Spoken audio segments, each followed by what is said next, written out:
These are the memoirs of James Archer, recalling the case of Thomas Walden. Part 1. The Land of the Upper Gentlemans. It was a cold winter night, one that could have been like any other. The city of Lakeview was once again preparing to rest. It was a formidable city by any possible metric. Industries were growing fast, utilizing the power of steam to shape the world around them. Gas lamps were common, and steam whistles could be heard throughout the city. Tight cobblestone roads linked the many districts of the lower city, with simple wooden and stone buildings found all around. It was a city with many places and districts, ports and factories, train stations and warehouses, markets and workers' quarters. A city with clear distinction between the inhabitants. Those who were nobles and fine lived away from the common rabbles. The peasants and workers would live in their quarters, where the stench of oil and laundry was constant. Crime was a natural occurrence in the lower parts of the city. Murders, thieves, burglars, those were sufferings for the common man. That, however, was not the case for the nobility. No, for them, crime and the common illness of the lowborns were only tales of a distant place. Despite this, the people of the city lived with a certain level of prosperity, just enough to make sure no riots or revolts would occur. Still, the difference between the great nobles and the rest of the May Pebbles was always noticeable, and since things always were that way, there was no actual reason to change. Everyone was happy, living their lives in their own places. It was considered the right choice. After all, what good would come from mixing the pure with the impure? Even more, to expect the same misfortune that fell over the plebeians onto the nobles was absurd at best. For that reason, inside the city of Lakeview, there was a special place, the Upper Gardens. Amidst the quiet and elegant streets of the Upper Gardens, the cream of society lived their lives, far from any interruption coming from the low-born side. Only the nobles, and those of good families, with their great ancestors and powerful deeds resided there, a place where the rich would be passing down wealth to their heirs for generations to come. There, only those of the upper class were gathered and allowed. That place was not one of criminals and lowlifes. It was no place for disturbances. None of those fine gentlemen would ever break a law. The Upper Gardens was a venue with only the best of what money could offer. The streets were always clean. There were no beggars, and traders would always flock its shops, giving life to what was already seen as perfect place. A district full of maize gardens, with decorated benches and gates, fruit trees that aligned with light poles of gas lamps, banners hanging from decorated ironworks, marble statues of ancient gods, and warriors with spears and shields. The streets were ample cobblestone avenues that had both sides lined with cafes, fancy restaurants, and boutiques. It had benches and cherry trees placed in the spaces between the shops. The buildings made with the finest bricks, roofs with frontal decorations, and a clear pattern of aristocracy. Tents were placed in front of shops with decorated panels, using expensive fabrics in strong color tints. Even the fragrances gave an air of nobility.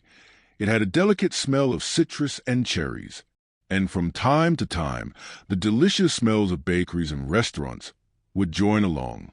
That land could be very well described as a fairy tale's vision of a perfect city, full of mansions built from colored bricks, with frontal gardens made of flowers and resting points.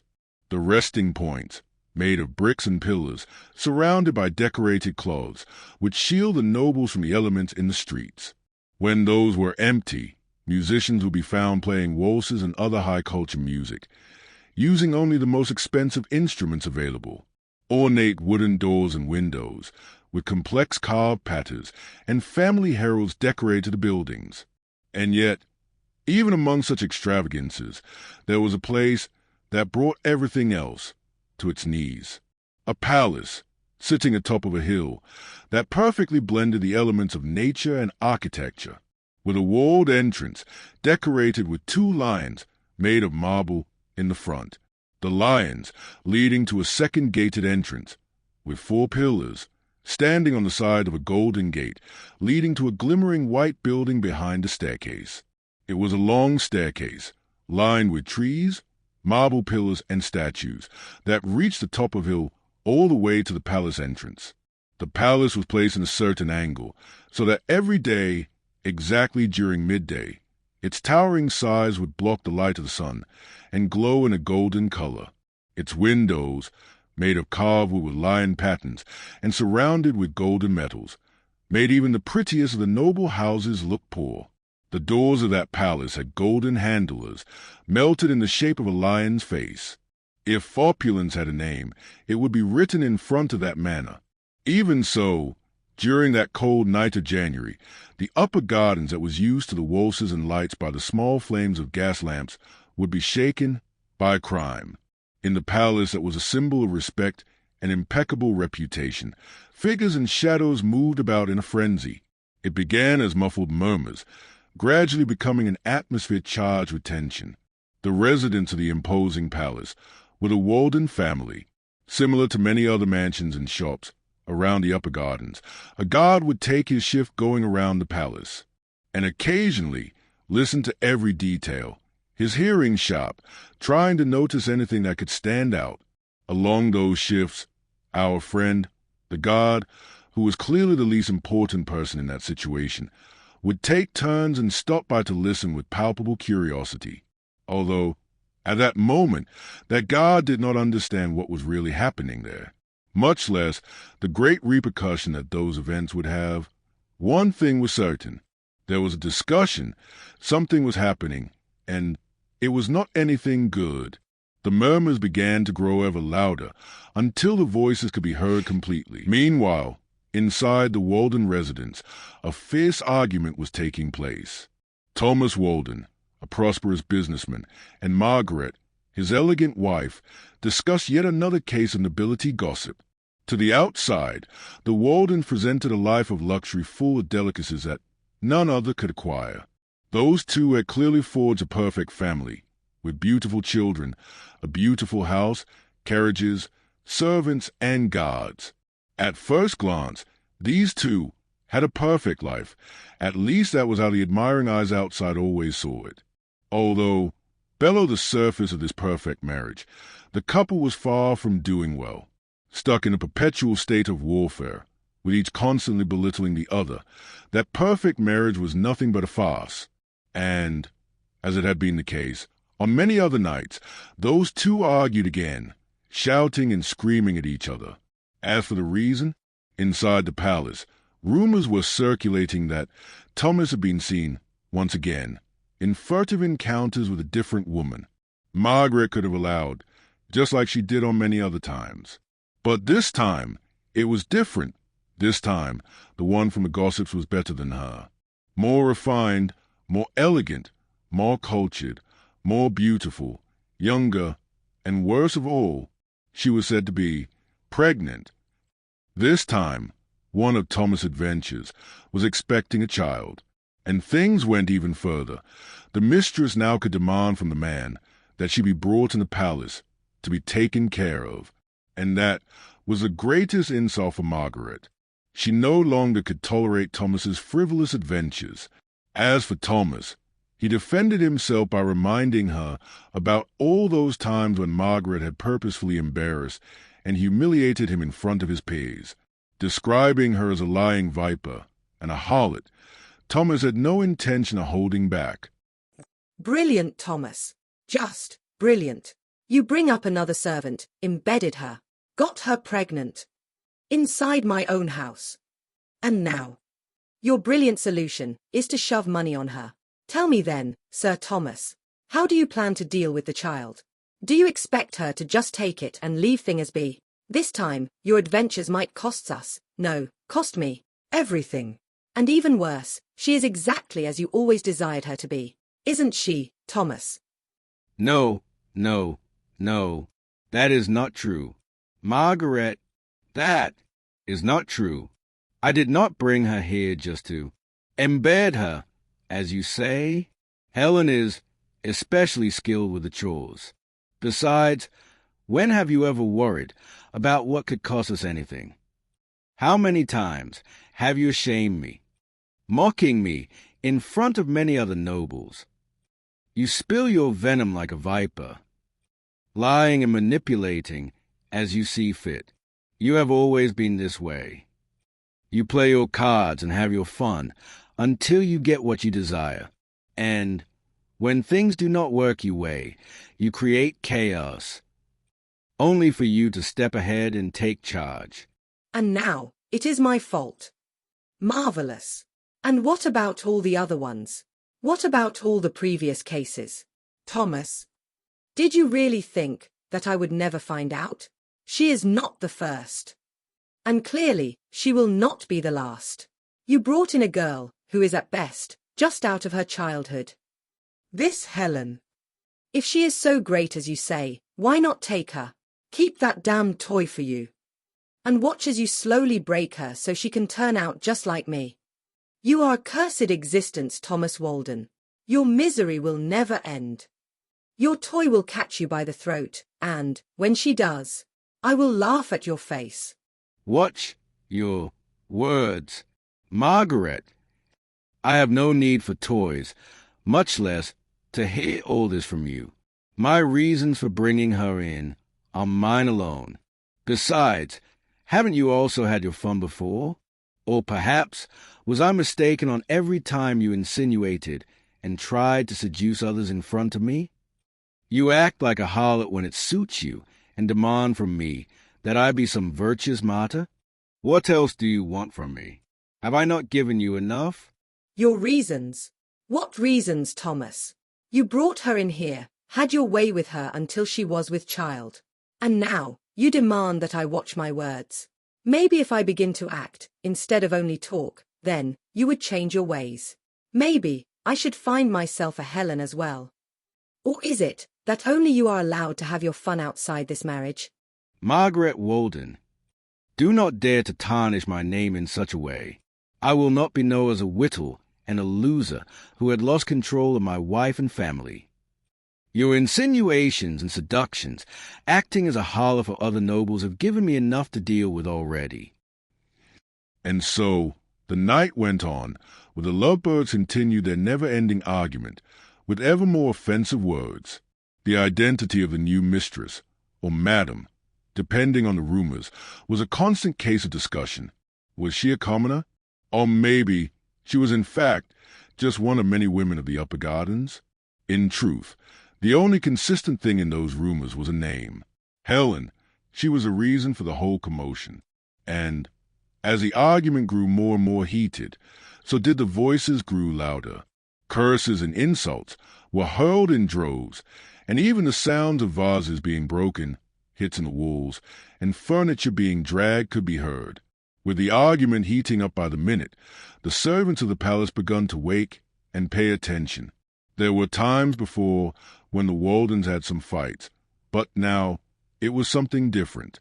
It seemed as if this time the couple actually considered ending the marriage. At one point, the sounds were loud enough that even the guard outside was able to hear it all. As he heard many of the insults and days being thrown, one thought kept surfacing in the guard's mind.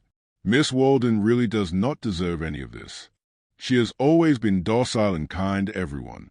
She doesn't deserve it, not at all. He retorted to himself as he listened to all of Thomas's insults, clearly taking Margaret's side.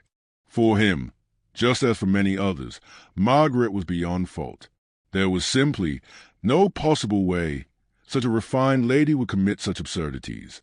She had no flaws, her pale white skin soft as silk, round eyes as black as night, long blonde hair, delicate hands. She wore exquisite clothes with greatly detailed embroidery. She spoke softly with others, and always carried a smile. She was the best any noble man could ever dream of. Margaret was perfect, as a lady, as a person, as a woman, far too perfect for such a futile mistake as cheating or betrayal. And so the argument continued, with all the living souls in the palace coming about to hear it. The maids and servants flocked behind the door of the ballroom. Some would take the side of Thomas, stating that he was a lord of the manor, and thus he had every right. Others would pick Margaret's side, arguing that she was nowhere near anything he said, and in fact, she was being framed. Even the guard would pass by the windows, shaking its head in disapproval about the insults. Inside the ballroom, the couple went on even more ferociously, with Margaret now insisting that she would deserve an affair as well. That, of course, was out of the question. For Thomas, that would be far too much. However, things turned to the worse when, all of a sudden, Thomas found a piece of paper below Margaret's diary. A simple piece of paper that would have no importance whatsoever during other circumstances. A note with a message written in delicate cursive letters. Meet me tomorrow, after dusk, at the Golden Lion. For Thomas, finding that letter was like a gut-wrenching punch. He felt offended, beyond what he could bear. Now, he would be viewed as a complete failure among the other nobles. And so, his threats begun to sound even more harsh, stating in clear words that Margaret would be ended because of it. And Margaret, on the other hand, could take no more. She dared him to do something, to do anything, just so she could have a reason to leave it all behind. With a clear escalation of tensions, the servants abruptly entered the ballroom, trying, in futile ways, to separate the arguing couple and prevent a tragedy. Helen, one of the causes of the whole argument, was the first to enter the room. She pushed everyone to the side, launching herself forward, as if marching for a battle. She set her eyes on Thomas, and straight up marched towards him. Meanwhile, Margaret defied Thomas with an even worse blow. She stared firmly at his eyes and delivered a straight sentence. So that's how it is? The great Thomas Walden, cowering for fear of a lowly mongrel? What else did I expect of it? A cage for me to share with my so-called lapdog while you watch with a smile? And that was a final blow for Thomas, who, without thinking twice, turned his hand into a slap that shattered the whole house like never before. The whole palace fell silent. Not a single soul dared to make a sound. Thomas widened his eyes in disbelief. Margaret, who honestly never expected it, stared at him with even greater incredulity. Helen, who had just reached both of them, could only watch horrified at what had happened. In her eyes, Thomas could see a level of disappointment that he had never experienced before. She had an expression of fear, one just like that of a child who saw a parent's infighting. Her look of shock and fear was enough to fill Thomas with instant regret. Thomas justified himself in every way possible to those present, his trembling eyes betraying him. He had done something beyond excuses. However, all attempt to justify it were in vain, his eyes swapping frantically between Helen and Margaret. He was in fact hoping that both of them would forgive him for the slap. To everyone's surprise, he tried even more so to Helen rather than Margaret. In her eyes, that slap could one day have been directed at herself instead of Margaret. For Miss Walden, that situation was just as humiliating as all the affairs Thomas had before. To have been insulted, mocked, even hit, and now the one that did all those things was trying to justify it, not to herself, but to the mistress that cheated on her. Helen, who still had the same horrified and fearful look on her face, slowly walked closer to Margaret, and, with a surprisingly caring approach, checked her face and cheeks for any bruises. Margaret reacted with shock and disgust, while Thomas refrained from making any sudden movements. Perhaps he was merely trying to not make everything worse. Helen, whose hands now were visibly shaking, stared at Thomas. No voice could be heard from her, but her eyes and expression were clear. She was clearly asking him, why had he done such a thing? What for? Margaret, filled with rage and disgust of the scene, answered with a hateful statement. Take her, Thomas. It is better that you take her. You two are birds of feather. You two must flock together. Those words cut deep inside Thomas. He had committed many sins before. Despite that, none have caused him as much pain as this one. He truly regretted. It was written all over his face. As a matter of fact, not only in his face, all of those present there had a similar expression, a mixture of sadness, disappointment, disgust, and uncertainty. Nevertheless, for Thomas, the only important ones were Margaret and Helen, and those two had a look and an expression that he never wanted to see. In spite of all that, Thomas tried to fix things once more. With a sorrowful expression and a pitiful gesture, he tried to approach Margaret and ask her to reconsider. Helen tried to appease the situation by reaching out for both of them at the same time. Unfortunately, Margaret answered with a fateful statement. "I said take her, Thomas. Take her and die. Die with that wrench around your arms." Just as Margaret finished the sentence, at that very moment, a loud bang was heard,